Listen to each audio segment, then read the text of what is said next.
ভোরবেলায় শীত, দুপুরবেলা বৃষ্টি, মাঝরাইতে গরম, এই যে কোন আবহাওয়া কইতেও লাগে গরম। এই বৃষ্টি, এই রোদ, খানিক পরে ঠান্ডা, কি থুয়ে কি করব বুঝতে পারতেছি না। আবহাওয়ার কোনো ঠান্ডা, রাস্তাঘাট সব ভেসে গিয়েছে, দারুণ দশা। আজকে আমার ভিডিওর প্রতি আবহাওয়াজনিত সমস্যা। মুহূর্তে একজন বানবাসী এবং রাসেল ভাইবার সম্পর্কে যে আতঙ্কিত ছড়িয়েছে তার একজন লোকের সাথে কথা বললাম। আমরা এখন আছি কুড়িগ্রাম নীলারামে।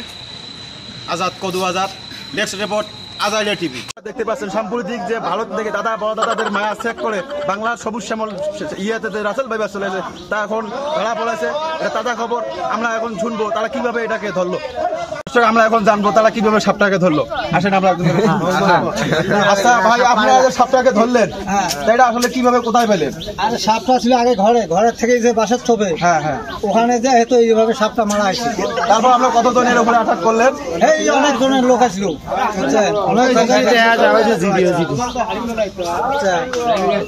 তো দর্শক শ্রোতা, আপনারা দেখতে পাচ্ছেন যে একটা সাপ কমপক্ষে 100 জন মানুষের ঘুম কাম করে ফেলেছে।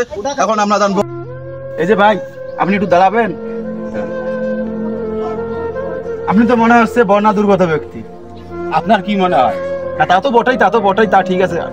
চারিদিকে অতই পানি, আপনারা আসলে পানির মধ্যে যাতায়াত করেন কিভাবে? মানুষ কি দিয়ে যাতায়াত করে? আহা, তাহলে তো আপনাদের তো অনেক কষ্ট। আপনার ধারণা, তাহলে এই মতে আপনাদের অনুভূতিও তাহলে খুব কষ্টের। কষ্টে তো খাওয়ানোর জায়গা নাই, থাকার জায়গা নাই, বাড়ি ঘর চলে গেছে। তাহলে আপনার মনে কি হয়? না তা তো বটে, তা অবশ্যই ঠিক আছে। কষ্ট হবে না তো শান্তি হবে? তা তো বটে। তা আচ্ছা ভাই, এই মুহূর্তে আপনার ভবিষ্যৎ পরিকল্পনা কি, বা এখন আপনার কি করতে মনে করতেছে? আমার মনে ভবিষ্যৎ তো মনে হচ্ছে আপনার হাতে মাইক্রো হন্ডা নিয়ে আপনার মাথা বাড়ি দিয়ে পানির মধ্যে মানে চুপবাই আসবে। জান সুপ্রিয় দর্শক শ্রোতা, আপনারা জানতেই পারছেন বন্যা দুর্গত ব্যক্তির কি রকম মাথার মেজাজটা কি রকম হয়ে আছে।